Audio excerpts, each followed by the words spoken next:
Tabung hitam itu adalah jarum hujan badai, tapi yang dikeluarkan adalah cairan yang sangat cepat dan hitam. Hal yang paling mengerikan, benda itu dapat menghancurkan aura pelindung.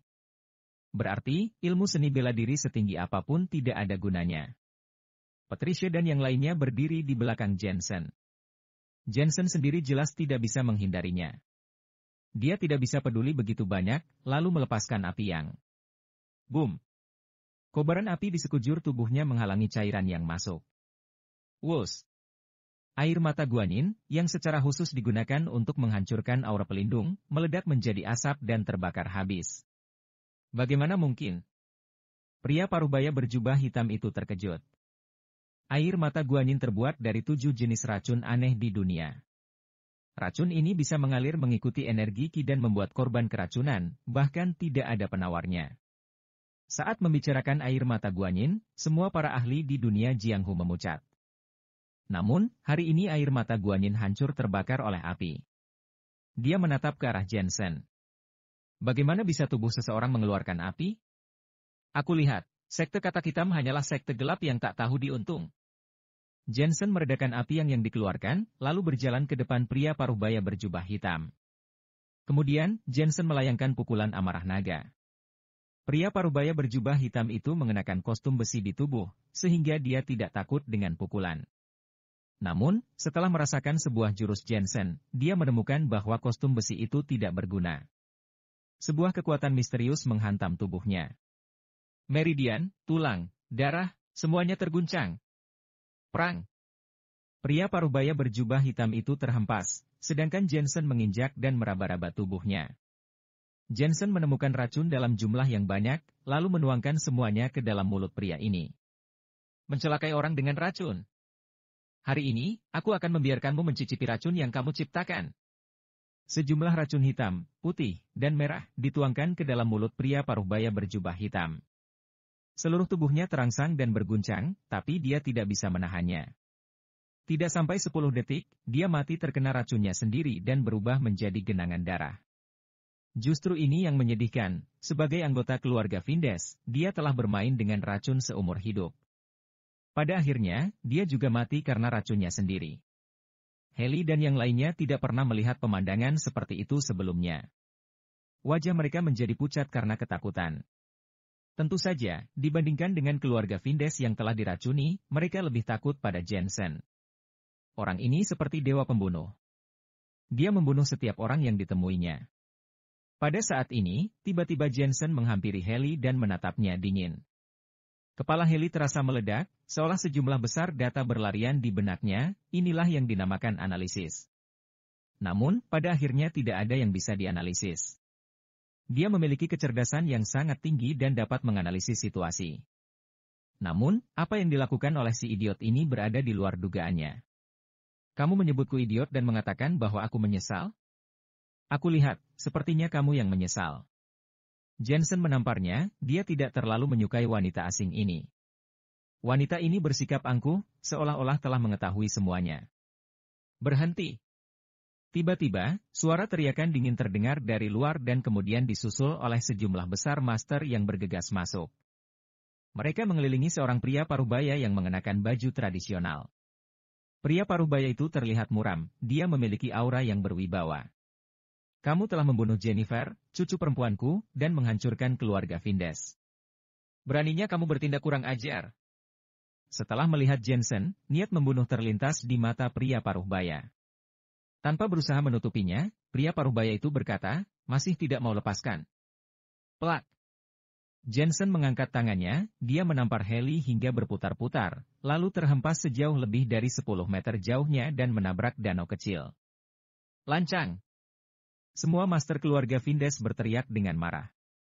Meskipun berada di hadapan mereka, beraninya pemuda ini main tangan. Sombong dan tidak tahu diri.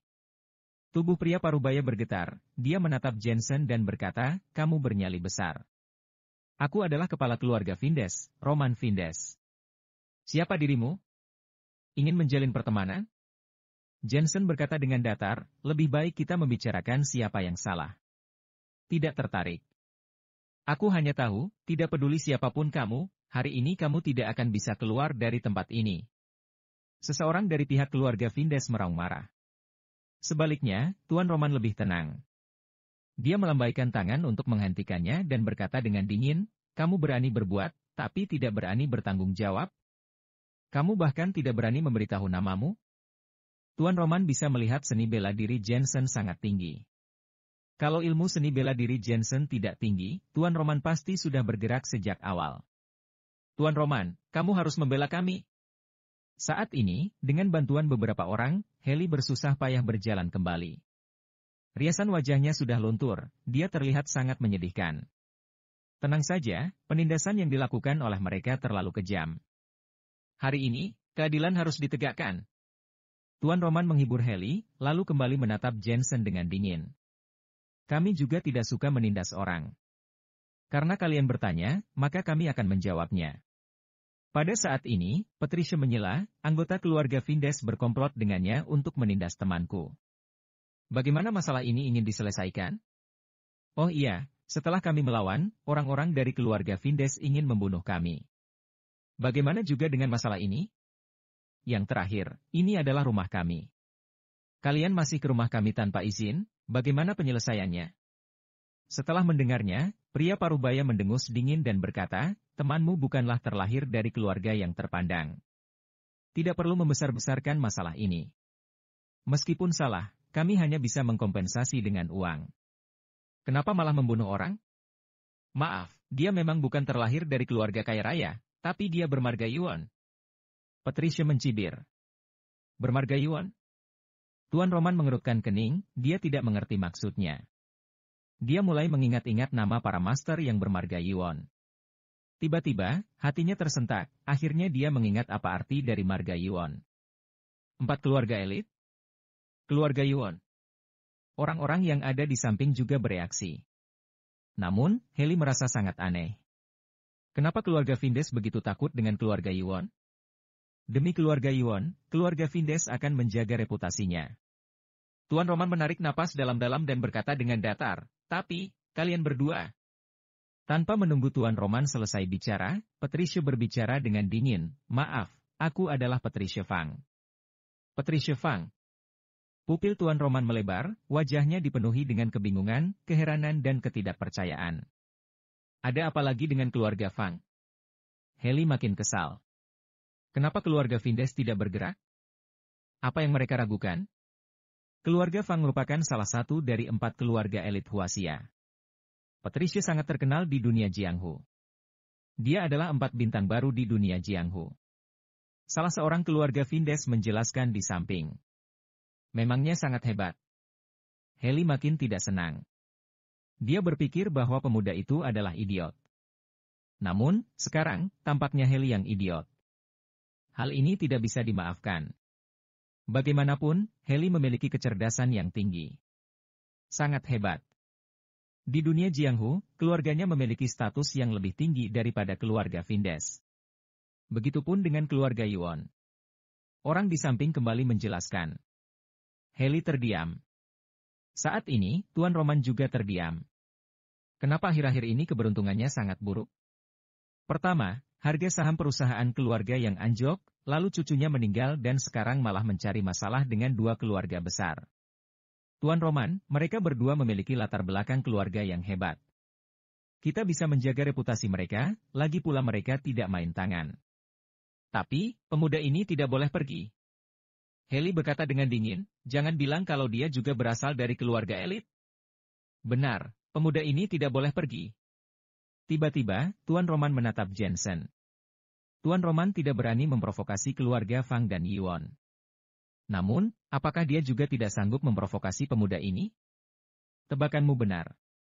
Dia bukan berasal dari keluarga elit, bahkan bukan siapa-siapa. Patricia tersenyum dan berkata, "Tangkap dia." Tuan Roman telah menunggu kalimat ini. Namun, kalimat Patricia berikutnya secara langsung membuatnya tidak berani bertindak gegabah. "Tapi, dia bernama Dr. Jensen." Sebuah kalimat membuat mereka merasa dewa kematian datang. Semua orang terdiam. Semuanya memelototi Jensen dengan tak percaya.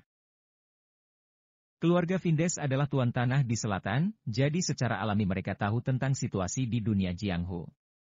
Bagaimana mungkin tidak tahu hal tentang Dr. Jensen? Dan selama beberapa waktu ini, Dr. Jensen menginjakan kaki ke sekte kuil Arhat dan membunuh Alastor di bawah pengawasan keluarga Gibson. Semuanya ini sangat mengejutkan dunia Jianghu.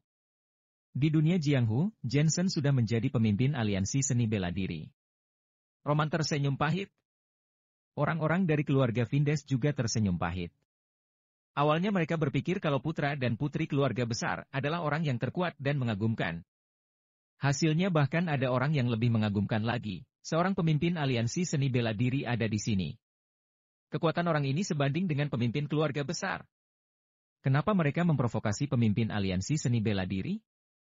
Hal yang paling tidak bisa tertolong lagi adalah kalau masalah ini dibuat oleh mereka sendiri. Kakek, kalian ini? Heli tidak tahan dengan keheningan di sekitarnya dan bertanya. Jangan tanya, berarti kami tidak berani memprovokasinya. Roman tersenyum pahit. Kakek, cucu perempuanmu sudah meninggal. Bukankah keluarga Vindesmu adalah tiran lokal? Heli merasa jijik seperti habis memakan lalat besar. Latar belakang dia lebih besar daripada kita. Roman menghela napas. Sebenarnya keluarga Vindes berakar kuat di selatan.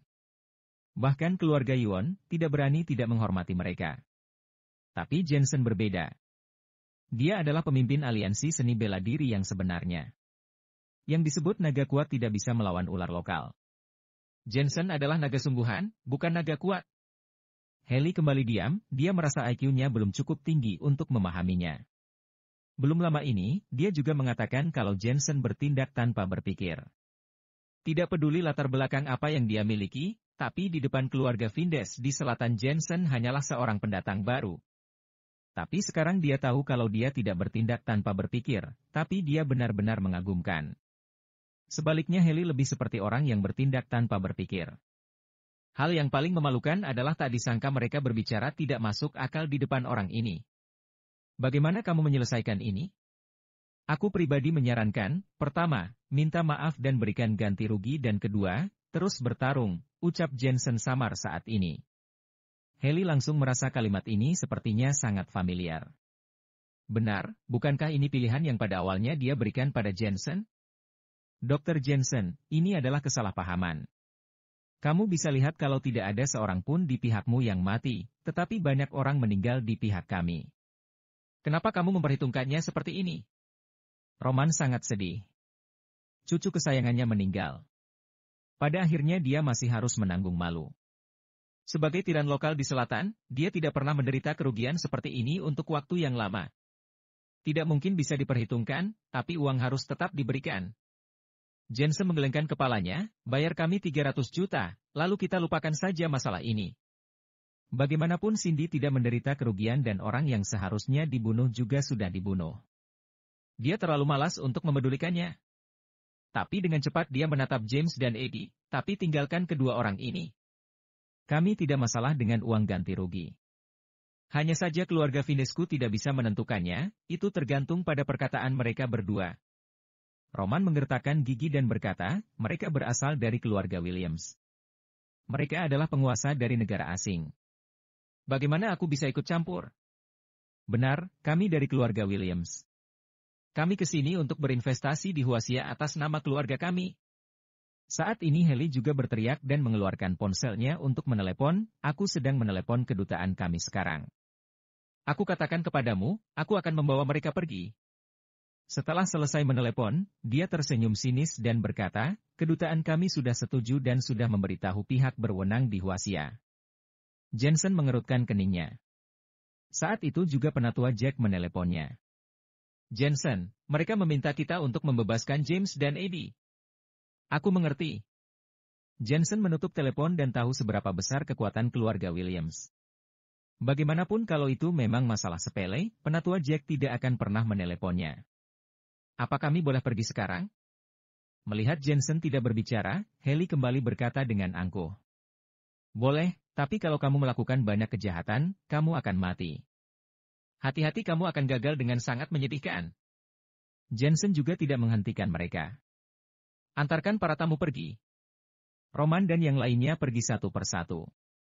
Begitu mereka pergi, Patricia berkata, Jensen, keluarga Williams ini benar-benar memiliki banyak koneksi. Aku rasa keluarga Vindes adalah rekan mereka di Huasia. Jensen mengangguk, penatua Jack sudah mengatakannya padaku. Kalau tidak, bagaimana mungkin aku akan melepaskan keluarga Vindes? Lalu James dan Eddie? Patricia bertanya dengan ragu-ragu. Mereka tidak bisa pergi. Wajah Jensen berubah dingin. Dia berani melanggar hukum di siang bolong, itu menunjukkan kalau dia tidak melakukan hal-hal yang ilegal. Orang seperti ini, tentu saja tidak boleh dibiarkan meninggalkan Huasia. Setelah itu, Jensen meminta seseorang untuk menangani tempat kejadian dan lanjut mendekornya. Rumah istana itu sangat besar dan memiliki banyak rumah, tetapi di antaranya ada rumah 3 lantai yang paling diperhatikan Jensen. Karena rumah ini didekorasi sebagai villa dan sama persis dengan area villa di kota Asmenia, di mana Jensen pertama kali menjadi seorang menantu. Di sisi lain Roman pergi bersama semua orang. Tuan Roman, apakah kamu akan melepaskannya begitu saja? Heli mengernyit dan merasa sangat tidak senang. Kedengarannya bagus tiran lokal keluarga Vindes di selatan, dan keluarga Vindes tidak berani berbicara ketika orang lain sendirian menggertaknya. Wajah Roman terlihat suram dan dia tidak berbicara. Bahkan dia tahu dengan kekuatan Dr. Jensen, jika dia memang ingin menghancurkan keluarga Vindes, itu semudah membalikan telapak tangan. Dia tidak melakukannya, mungkin karena menghormati keluarga Williams. Orang-orang dari keluarga Vindesku tidak boleh mati dengan sia-sia. Roman merenung sejenak dan berkata dengan acuh tak acuh. Ini baru benar. Heli mengangguk, aku akan kembali ke Huasia beberapa hari lagi, aku akan melaporkan masalah ini ke keluargaku. Pada saat itu, keluargaku juga akan melakukan yang terbaik untuk membantumu. Terima kasih, Nona Heli. Roman tahu kalau Jensen tidak hanya memiliki kemampuan bela diri yang tinggi, tapi bahkan kekuatan lainnya juga sangat kuat. Dari 4 keluarga elit ada 3 keluarga elit yang mendukungnya. Kalau keluarga Vindes tidak punya bantuan, mereka tidak akan bisa melawannya sama sekali. Mereka benar-benar membutuhkan bantuan keluarga Williams. Tuan Roman, kita harus membunuhnya. 2 pemuda asing yang dari tadi mengikuti mereka juga ikut berteriak. Jangan khawatir. Roman mengangguk pada mereka, hatinya dipenuhi dengan rasa penghinaan. 2 orang pecundang inilah yang membuat masalah. Kalau mereka bukan keturunan dari keluarga Williams, bahkan mereka tidak akan layak menjadi anjing untuk keluarga Vindes. Tuan James, Tuan Eddie, aku akan membawa kamu keluar dari Huasia besok. Heli menatap keduanya dan berkata, baik. Ayo cepat pergi, pria bernama Jensen itu terlalu menakutkan. Bibi Heli, kamu harus menjaga kami tetap aman, ucap keduanya. Jangan khawatir. Dengan adanya tekanan resmi, Huasia tidak akan berani menahan kita, kata Heli menghibur. Roman sama sekali tidak menganggap 2 orang pecundang ini, dia pun memimpin untuk pergi dan kembali ke atap. Bagaimana situasinya? Pria parubaya itu masih berdiri di sana, menatap ke kejauhan. Kalau aku tidak salah, keluarga Vindes tidak pernah mengambil keuntungan dari orang lain. Master, sangat berwawasan. Roman menundukkan sedikit dan berkata, pihak lain bukanlah orang biasa. Namanya adalah Jensen Scott dan orang-orang dunia Jianghu memanggilnya dokter. Eksistensinya seperti seorang pemimpin di dunia seni bela diri. Jensen, itu dia. Mata pria parubaya itu membeku dan misteri di hatinya terpecahkan. Tidak heran dia mampu mematahkan Feng Shui miliknya. Ternyata itu adalah Jensen, keturunan sihir Daoist. Master kenal dia. Roman mengerutkan kening. Aku belum pernah menemuinya, tapi aku pernah bertarung dengannya sebelumnya. Pria parubaya itu berkata dengan samar, dialah yang menghancurkan arai yang aku buat di Pulau Hong Kong. Beberapa muridku juga tewas di tangannya. Jensen ini adalah orang aneh dengan kemampuan luar biasa. Dia memiliki keterampilan medis, teknik Xuan dan seni bela diri. Dia tahu segalanya. Dia juga keturunan dari sihir Daoist, 3 buku besar di Huasia.